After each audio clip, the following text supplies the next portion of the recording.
But yes, and speaking about wonderful innovations in education and those keeping it going. Linda, what are we talking about today? Well, here we go. We have another very special guest. We are going global again today. I know, I love it. It's so awesome.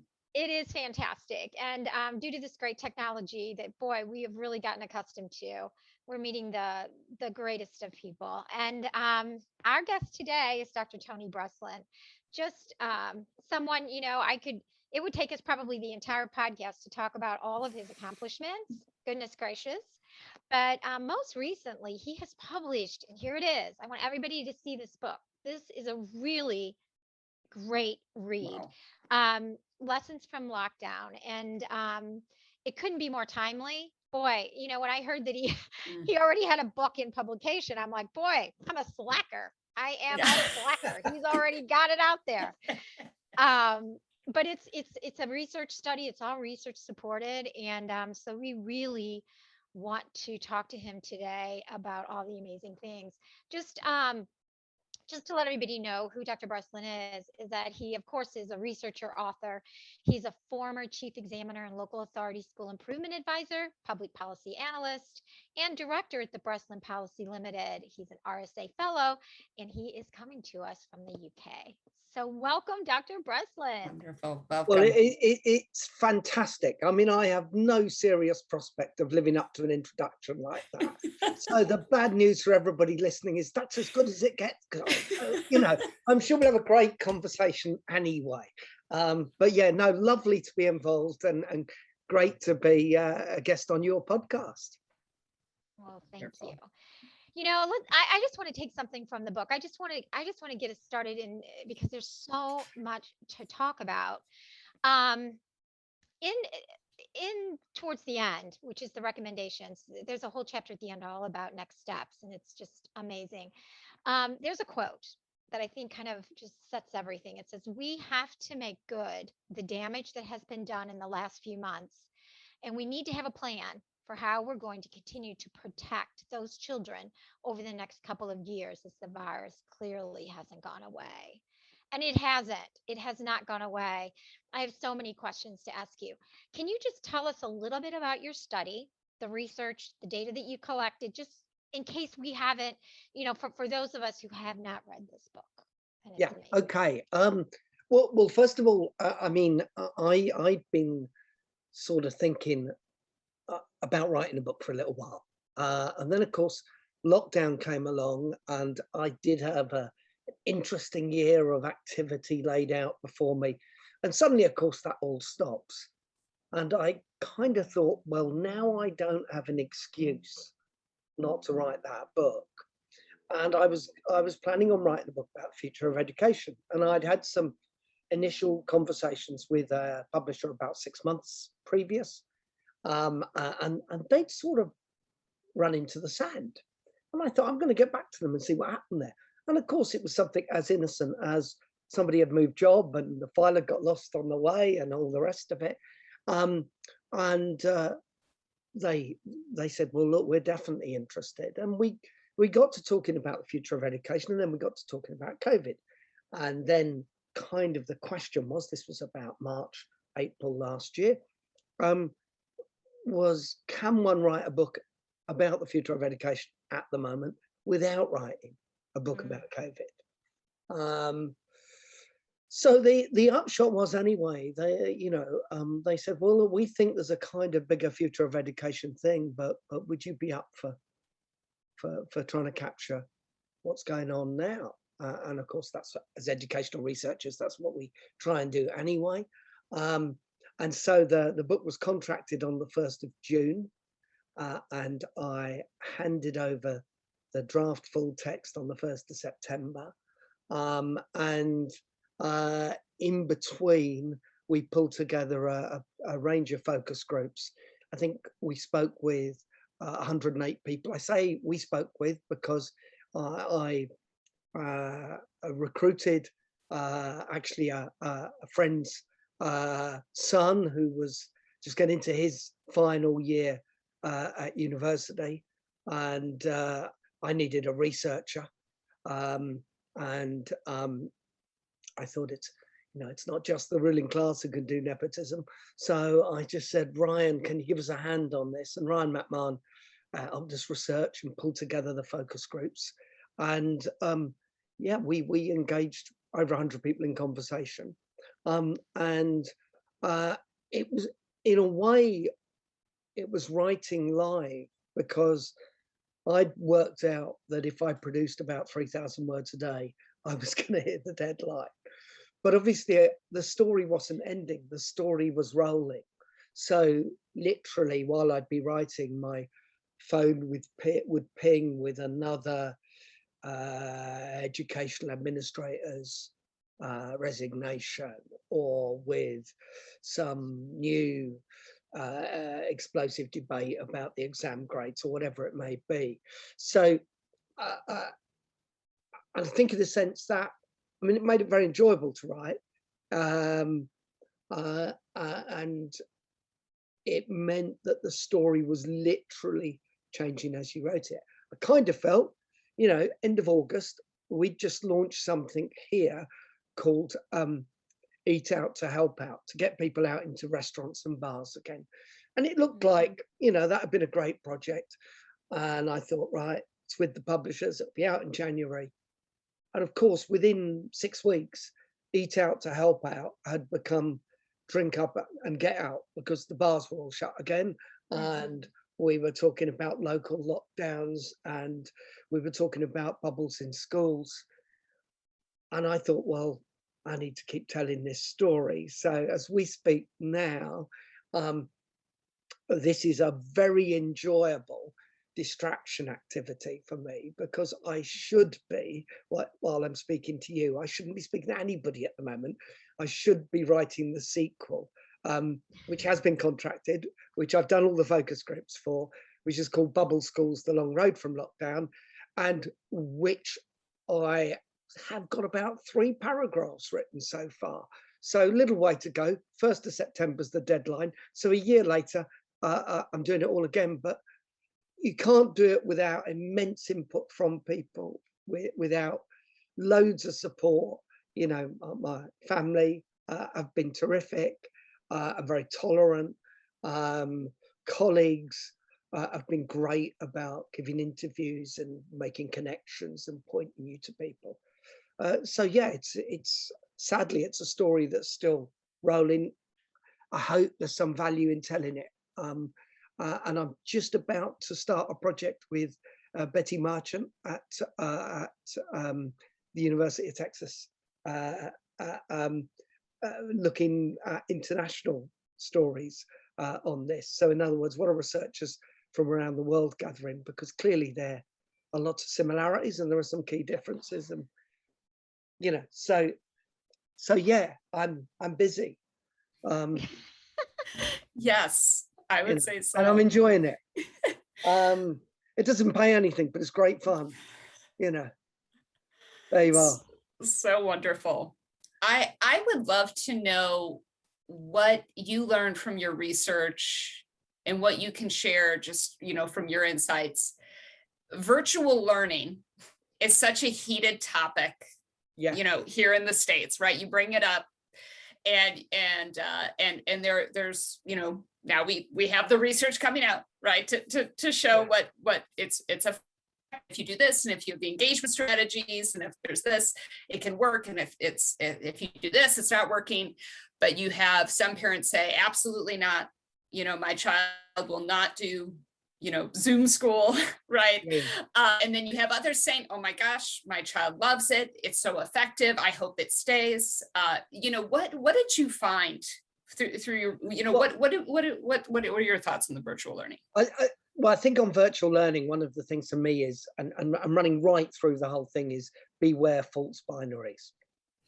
So we kind of get locked into this thing of online learning is great or online learning is terrible, and you kind of choose your side. And the future isn't going to be on or offline, it's going to be blended. And it seems to me that blend will need to be different for different people.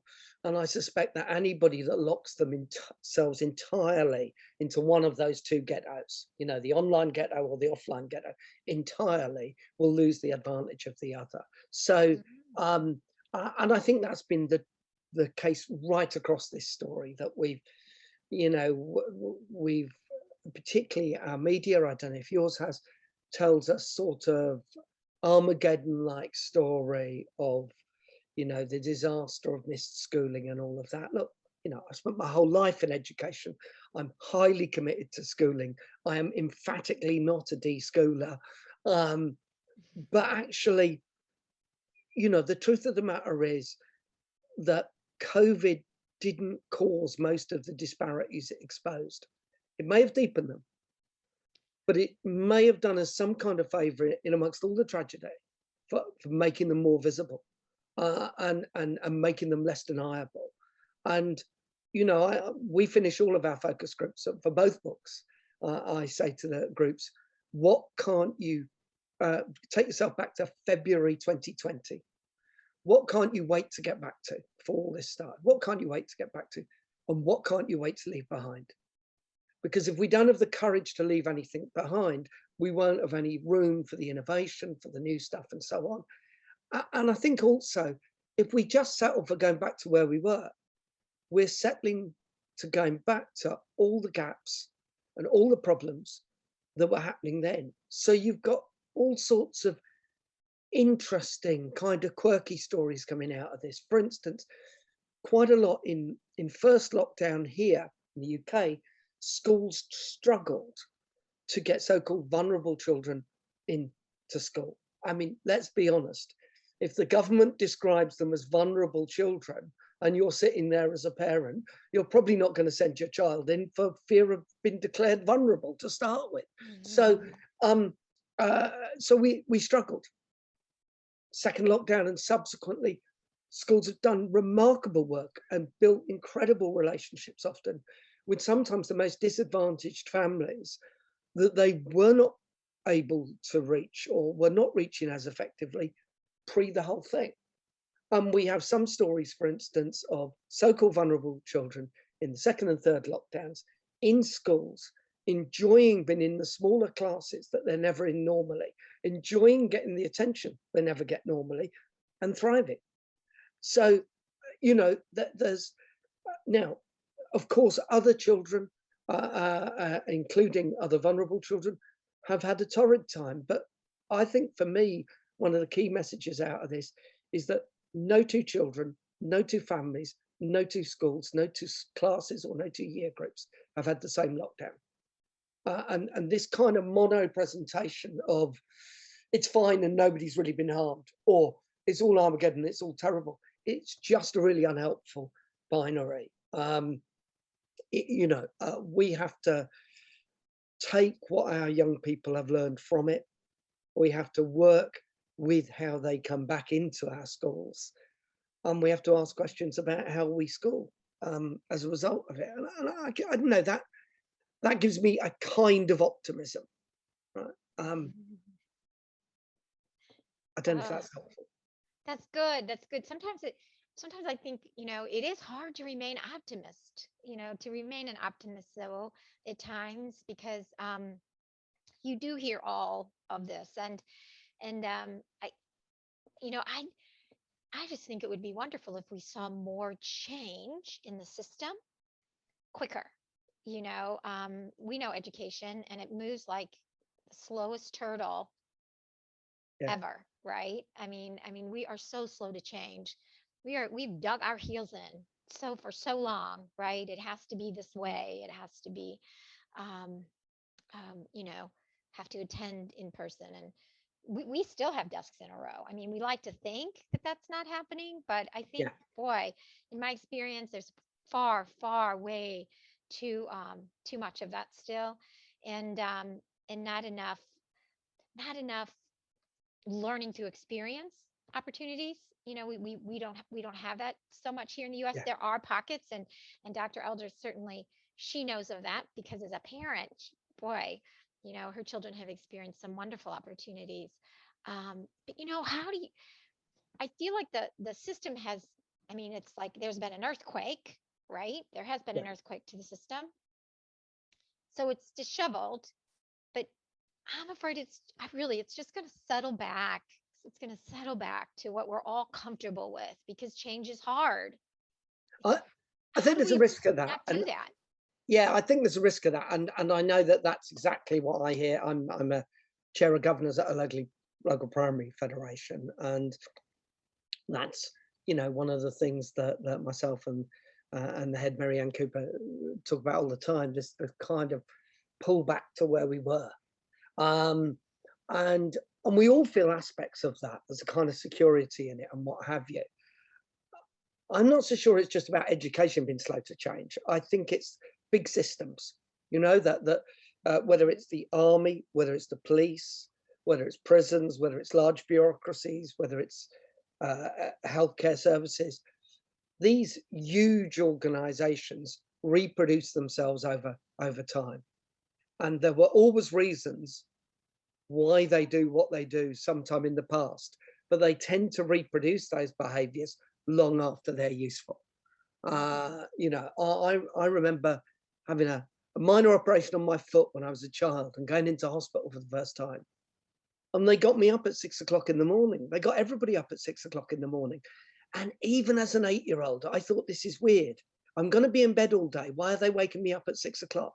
And it was something to do with shift patterns and breakfasts. Now, thankfully, I haven't been back too often.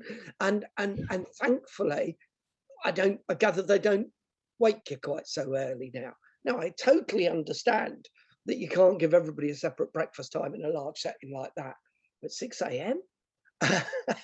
So systems reproduce over time. And but the one thing that changes them is system shocks. So I think there will be system shocks out of this.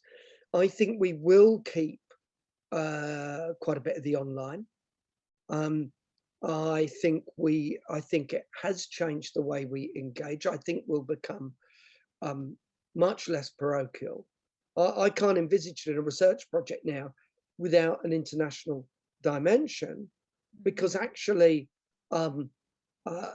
it's so easy. Look at us now, the conversation we're having. Why wouldn't you?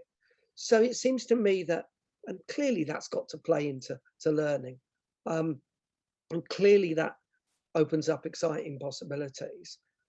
So I think there will be changes that become permanent out of this.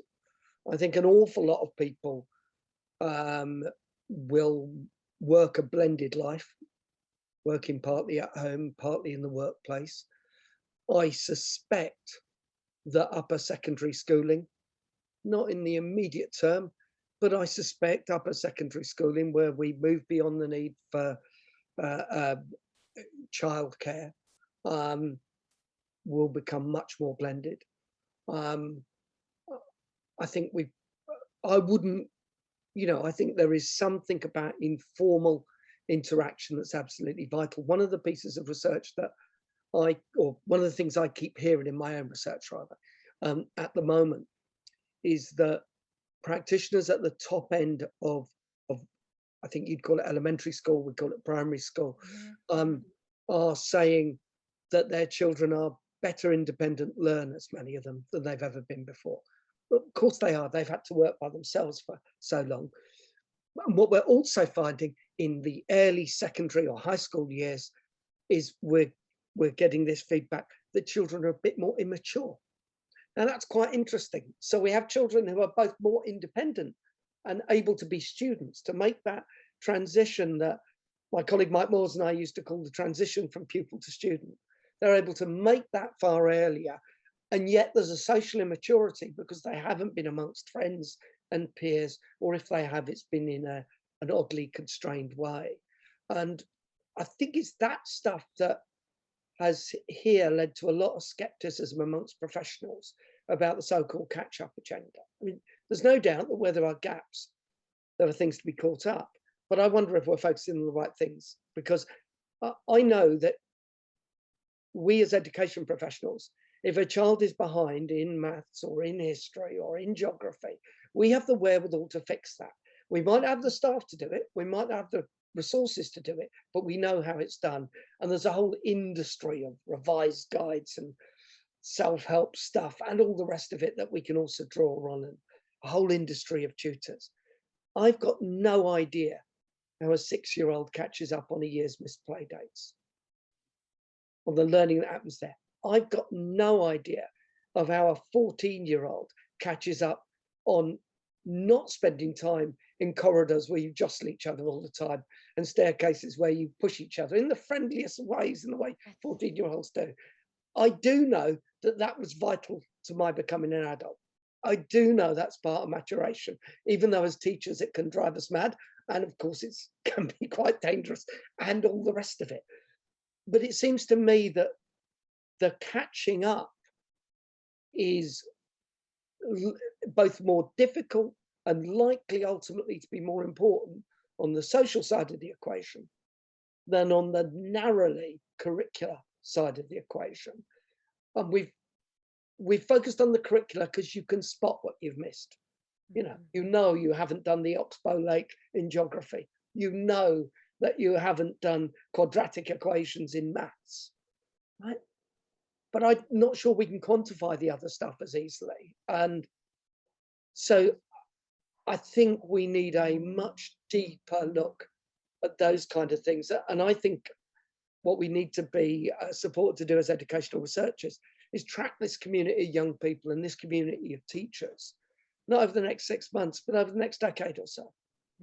And just see, because what I think we'll find is that they will come out with enormous strengths they wouldn't otherwise have had. And they'll come out with gaps that they might not otherwise have had. They will be different, but it won't be deficit.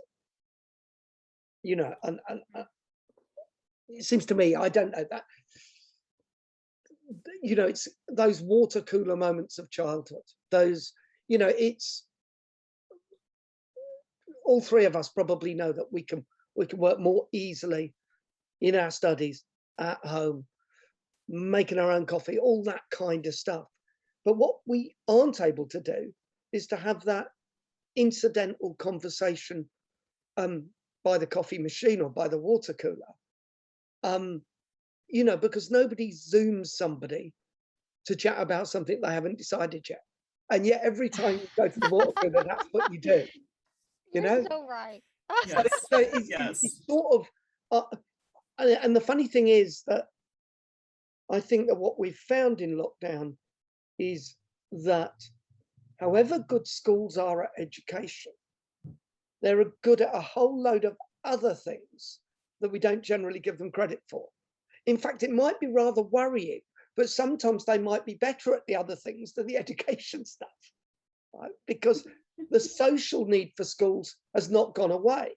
But you might say that with Google and with this and that and this technology and that technology and all the rest of it, perhaps sitting kids in rows of 30 every hour of every day has. Discuss. Yeah, it's such a great point. And I love your points about the gaps. And it makes me think about, and not to speak in absolutes, because I absolutely love that point, to get away from that, right? Like you were talking about with the virtual learning and non-virtual learning. It makes me think about the haves and have-nots.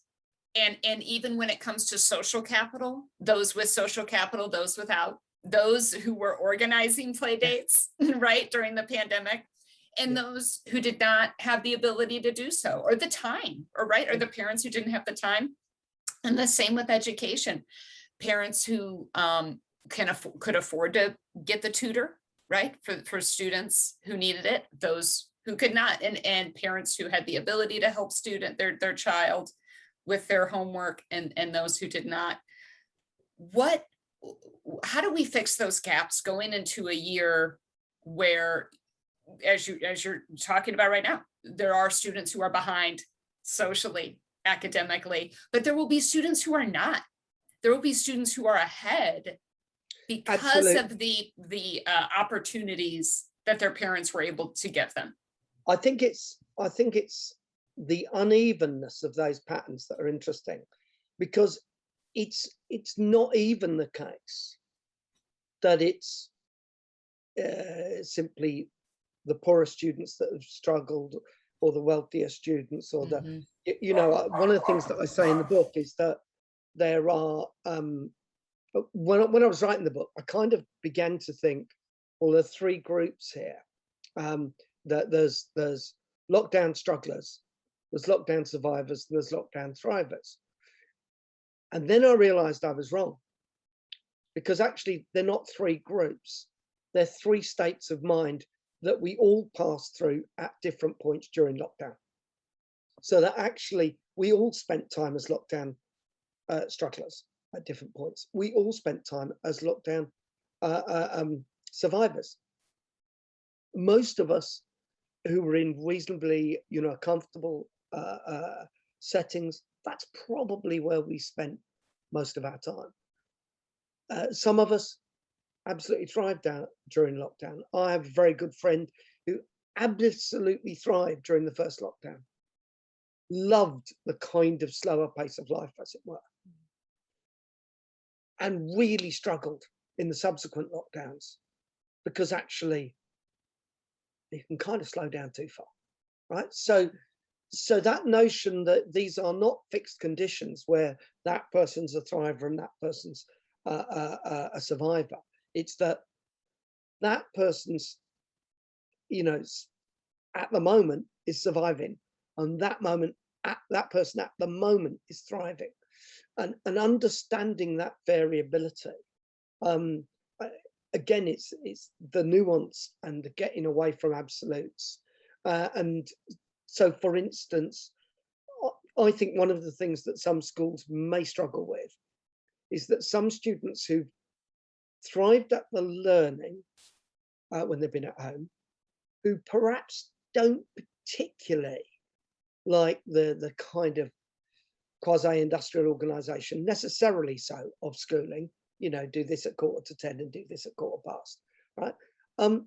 Some of those students who have never given schools a day's problem in their lives, they've often been, pretty good, pretty compliant, often fairly successful children. And suddenly they're going back into school thinking, why do I do this? A bit like I was thinking, why do I get up at 6 o'clock in the morning when I'm going to be in bed all day in the hospital? Right? And I've got a feeling that some of our more able and some of our more traditionally more compliant children might be asking those questions. Whereas some of the children who might have sometimes given us a pain in the neck as teachers, who were, a bit too lively for a Monday morning or whatever it was, actually some of those are thrilled to be back at school. And teachers are thrilled to see them back because they give us some of the sparks. So I just feel that what we have to do is, there's clearly a shift here, which I think is towards learning becoming much more bespoke, much more personalized, and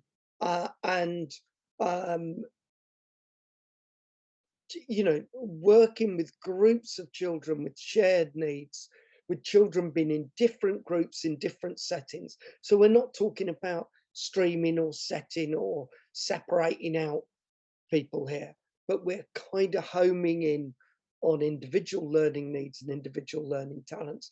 And one of the things that I say in Lessons from Lockdown is that the methodology of SEND specialists, I don't know if you have the language of SEND, special educational needs and disabilities, but the methodologies of those who work with children with special educational needs and learning difficulties, disabilities, and so forth, I've got a feeling a lot of them have the keys to the methodologies we'll need in the future, because we'll use those methodologies much more broadly.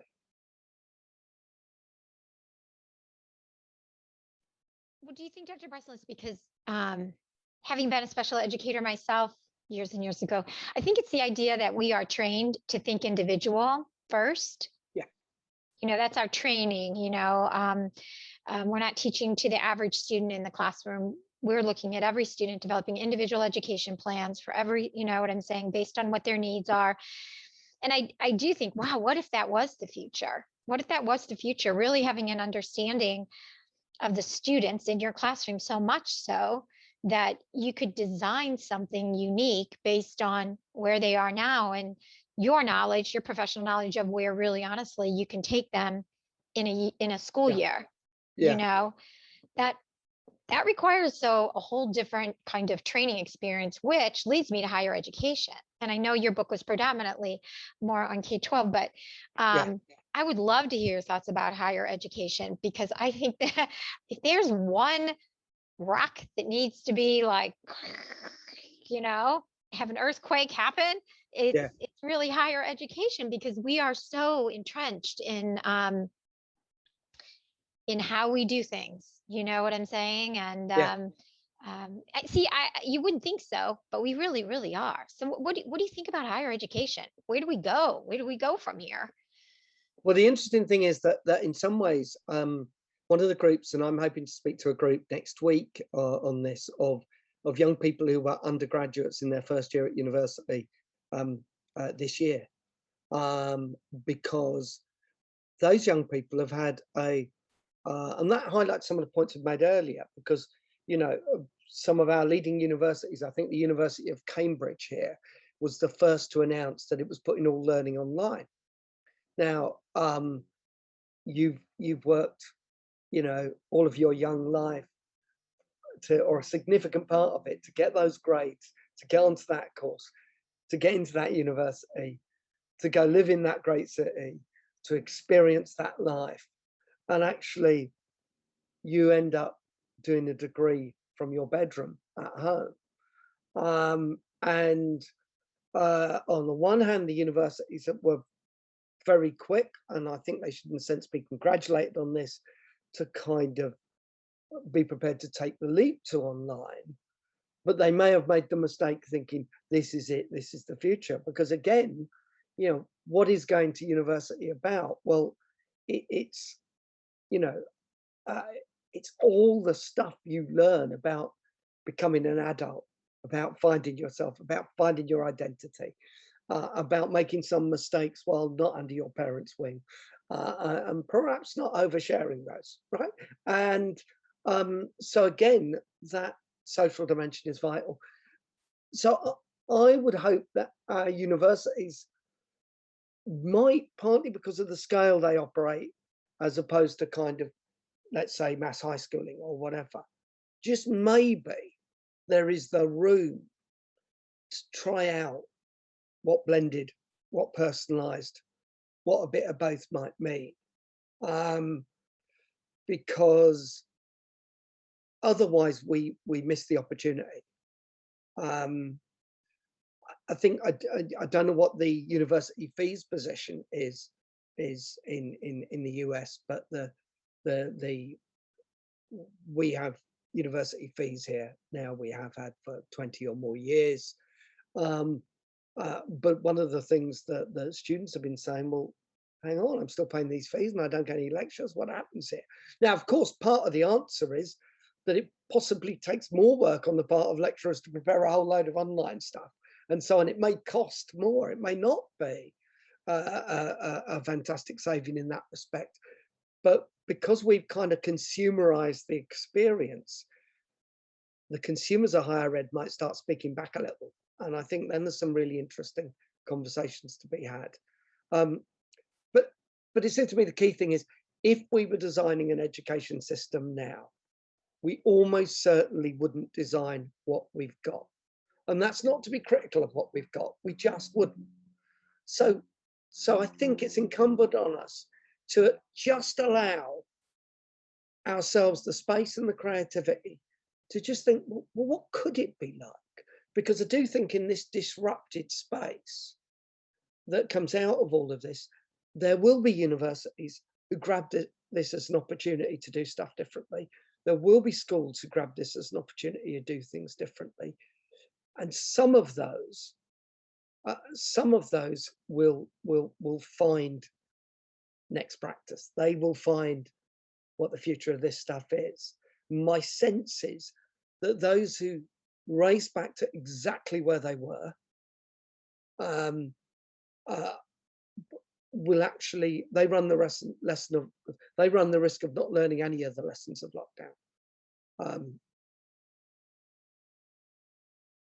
I don't know, Linda, how close that goes to answering your question, but. And And what would you say was your like number one takeaway from your research? What would you say was your like the most surprising lesson? After, talking with so many people, was there something that you were like, oh my gosh, that like I like really didn't think that was going to come of all of my conversations? Or what would you say is like the number one lesson that you would just really want people to remember? I mean, to return to earlier, I would want people to get away from these false binaries. I would want them to look at what COVID has exposed and to acknowledge that some of that was there already. So we have a situation, for instance, where you'll be familiar with the work of Basil Bernstein, and Bernstein 50 years ago, almost exactly 50 years ago, wrote a famous article. The title was along the lines of "Schools Cannot Compensate for Society," or I can't remember if he pitched it as a hypothesis or he pitched it as a question: Can schools, compensate for society? And his broad conclusion was they'll keep trying, but it's really hard, right? That actually the whole range of stuff that young people bring into their education can either enhance and enrich that education or kind of overwhelm it. And I think a lot of, I'll say us, because I think I've said this at different times, a lot of us involved in school improvement have kind of said, but hang on, if we just play the poverty card, then actually we're kind of expecting children from disadvantaged backgrounds to not do as well and stuff like that. So we're trapping people in low expectations.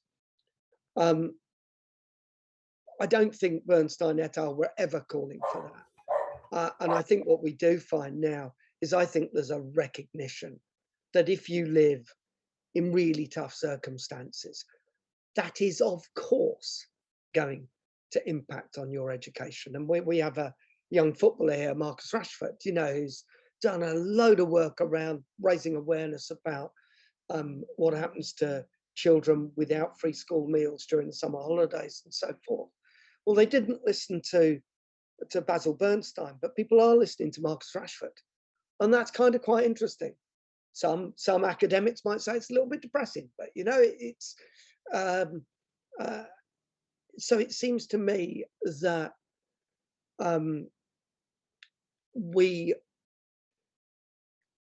I think what lockdown does is it removes the denial of quite a lot of the patently obvious. So actually, I think it takes us to a place where we can say poverty or whatever, and we might be talking here about ethnicity, about gender, about a whole, range of intersectionalities. These things can impact. They can absolutely impact. And if we don't intervene with that knowledge, then actually we're containing them to continue to impact.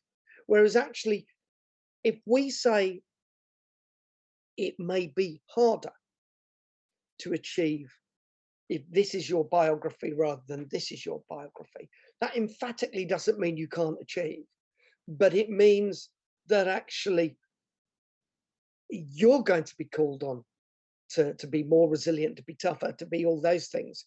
And we as a system have a moral duty to help you do so. So, and I don't think that's about simple, positive discrimination or whatever. There's always the risk then that you kind of devalue the currencies, etc. But I do think it's about policy that in the round is broadly affirmative, that affirms the situation people come from, and that acknowledges that, and that policymakers have the courage to actually put that out there and say, you know what, this stuff does matter, it does make a difference. And it's quite interesting, isn't it, that we've had the emergence of, whether we're talking about Me Too or Black Lives Matter or the Pride movement, we've had that range of movements emerging in recent years that are absolutely aspirational, but are simply saying this stuff has impact. It really has impact. And I think one of the things that comes out of the pandemic is that some of the politicians and policymakers who are now acknowledging that were not acknowledging it 18 months ago. In fact, they would have been the first to say, we said, why can't that poor school just be a good school? Why can't the poorest schools be as good as the best schools? Well, I can give you 1,000 reasons. Most of them come down to income in one way or another, right? And access to income and opportunity. But there are literally thousands of reasons. And that doesn't mean they can't be great, but it means from a system point of view, if we don't acknowledge that, we make it harder for them to be great. So I'd hope that there's a kind of new realism about educational opportunity that comes out of lockdown, and that new realism is not fatalist and doesn't say you can't do it if you're from this group or that circumstance, but acknowledges that we may need to start giving some helping hands rather than just always pulling the ladder up with us. I think that's so wonderful, and it's such a great point. And I attended this professional development over the summer, and they talked about the experiences that you've had, and your background, trauma you've experienced. Yeah. That that could be equated to I don't want to say next, but like your broadband or your like wavelength, but you could say okay, today I'm at this, like I'm at an 8. And so I may not be a full, I may not be on, on point today. Right. Yeah. Or you may walk in and say, hey, you know what? I'm ready. I'm good to go. But I think after the pandemic or during the pandemic, we can all connect a little bit to that sort of state of mind, not to everyone, right? Because everyone has different experiences, but I don't think you could say, oh yeah, I don't know about like the sort of wavelength or what that might mean to have like your mind clouded with something, because I've never experienced something like that. I mean, we've all now know why a school might not be successful because of these different factors that go in, like exactly what you're saying. You can't just say, oh, get up, put in the hard work, because you now have that empathy. After everything that we've witnessed, everything that we've seen collectively as a planet. Yeah, and isn't that empathy issue? I mean, it's a great way of framing it. I mean, so often when we make bad policy, we make it without empathy. Mm-hmm. And Yes. whether you are talking about education or migration or healthcare or whatever, we make it without empathy. And when we make it without empathy, we are far more likely to blame the victims for their situation. Yes. We're Yes. far more, and the upshot is, it's not that those statements we might make are wrong or don't have some foundation. It's that they're made completely without empathy. And it just seems to me that one of the things that we might get a bit more of, and I think we have seen some more of in all sorts of ways. I mean, one of the things the research says very strongly is that by and large, schools are coming out of this with much stronger relationships with families, including the families that they've traditionally found harder to reach than they went into it. That parents who've struggled with homeschooling now know that teaching isn't a breeze, right? That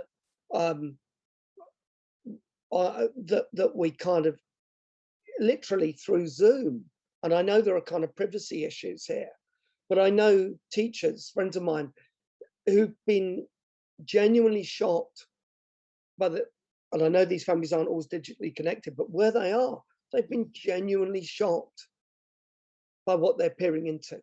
Mm-hmm. And there's a great comment from Zach Jalil, a young head of sixth form,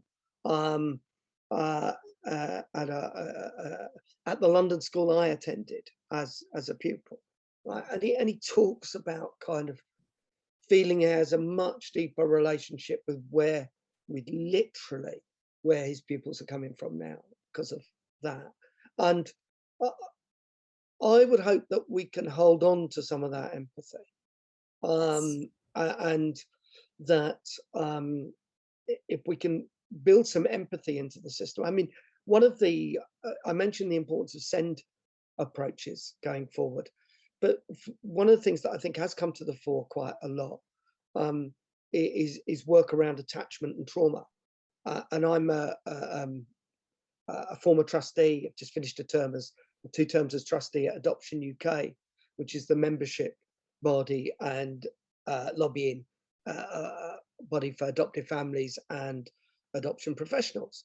And we've always done a lot of work around attachment and around early childhood trauma and that kind of thing. Mm-hmm. But one of the things I've often said to my colleagues in that sphere is, we don't actually own all the trauma. Let's not walk into that trap. Mm-hmm. And actually, what we have, because so many of us have witnessed what we've witnessed, and our children have experienced what they've experienced, what we have is an insight on it. Now, I think, for instance, what is the thing that is coming out in those young high school students who are showing greater immaturity? Actually, it's the attachment related stuff it's the attachment related trauma of not mixing with your mates for most of the last year, at least in a normal way. So I'm hopeful that we get a greater sympathy. I would hope within schools. Look, I'm a citizenship and PSHE, personal social health education educator by background. I'm a sociology teacher by background. Of course, I would say this, wouldn't I? So the bias alert should be switched on. But I would hope that those who attend to the pastoral and the social in our school system get a bit of a louder voice in the staff room as a result of this. That we're not kind of, we're not condemned as the not a proper subject all the time. That we're not made with do with 15 minutes while the registers are taken or half an hour a week, because this stuff really matters. And one of the things that I say in the Augmented Society Network piece, when we talk about assessment, I don't know whether you have, but we have in the UK, we have one, or in England and Wales, we have one dominant form of examination, the 16, the GCSE. And if you are developing a new subject, one of the first, and as I did when I was at the Citizenship Foundation, one of the first things you do, one of the first things that I helped lead the fight for is a GCSE qualification. Because guess what? Then you get on the timetable, then you get a budget, then you get some resources, and then people acknowledge they got to train some teachers in your specialism. But of course, what we end up with, because we're all doing that, is a curriculum which is made up of 10 GCSEs. No other form of assessment. That's not breadth. That's 10 variations on a theme. Now, so maybe one of the things that might come out of all of this is some serious curriculum and assessment decluttering, where we actually say, let's rethink what we mean by educational breadth. Because I've never seen a job that requires more than 5 GCSEs. So why don't we have 5 or 6? Why don't we have young people do 5 or 6 academic courses? Why don't we have every young person doing some work-related learning? I prefer to call it professional learning, right? Sounds like the kind of college thing you're talking about, work experience-based stuff and so on. Why don't we have every young person involved in a community project during their school years? Because I think that if we took 35% of the curriculum, they could still do 6 or 7 GCSEs, right? That 35% would be worth far more than 5 more GCSEs. And it might also mean that a whole range of subjects, like citizenship, like art, like technology, who surely were never designed to be assessed through that kind of examination. Let's be honest. Maybe we can get better ways of assessing and accrediting those. And if you do that kind of decluttering, then you can do the personal intervention stuff. You create time, you create space. So I just think that, no, I don't think that's probably going to happen, but I think there will have been some steps along the road to it. And I think, we may find some really brave schools and some really brave school leaders and some really brave educators who actually begin to do radical curriculum stuff like that. And I've got a feeling that they'll find their origins in this period, or their impetus in this period, but they'll get followed. And because we're still educating for the 20th century, and we're well into the 21st now, so I'm just hoping this system shock can help deliver that. Oh gosh, that's a right there. That's a great place to end this conversation. I'm so, oh gosh, I wish it could continue on. Courage. I think courage is the word. I think realism. I heard you talk about realism, and I heard you talk about courage. Yeah. I don't know. Gosh. Well, this was amazing conversation, and I can't stress enough, if anyone wants to dig deeper and into the really findings of the research, please pick up the text, because gosh, it's impossible to cover, you know what I'm saying, in the amount of time that we have. But it's just been amazing. It's great fun having the conversation, and one of the things I've loved about this whole process is that you get the privilege, of doing this, of having conversations, and I kind of think, gee, this is what my dad meant when he said they can never take an education off you. And if we can empower, because the great thing about education is it's the gift that I can share with you my learning, and you can share with me your learning, and neither of us lose anything. But if I give you my car, I then haven't got one, right? If I give you my house, I then haven't got one. If I give you my learning, there's this wonderful learning multiplier. And I just hope that we can kind of get back to the purpose of education in all of this, which is about learning. And grades are really important, really, really important. They're passports to all sorts of things, but they emphatically are not everything. So let's do a bit of rebalancing, get a bit of perspective, think about inclusion first schooling, think about attainment arising from inclusion, not being inclusion the room you get sent to after you haven't attained. And then we might make some progress. And if we look back on this period and say, this might have kicked us off, well, at least there'll be something good come out of this terrible event. Yeah, love it. I love it. So inspiring. And just like great words and to build on, right? Like a great way to say, let's just get back to learning and that joy of learning, and education conversations just like this, like let's just get back to learning from each other and inspiring people. So yeah, we're so appreciative, Dr. Breslin. Just a wonderful conversation today. Thank you so much. Robert and Linda, it's been fantastic to have this conversation, and I wait in horror what it looks like on YouTube. Not the two of you, but me. And next time I'll iron my shirt. But there you go.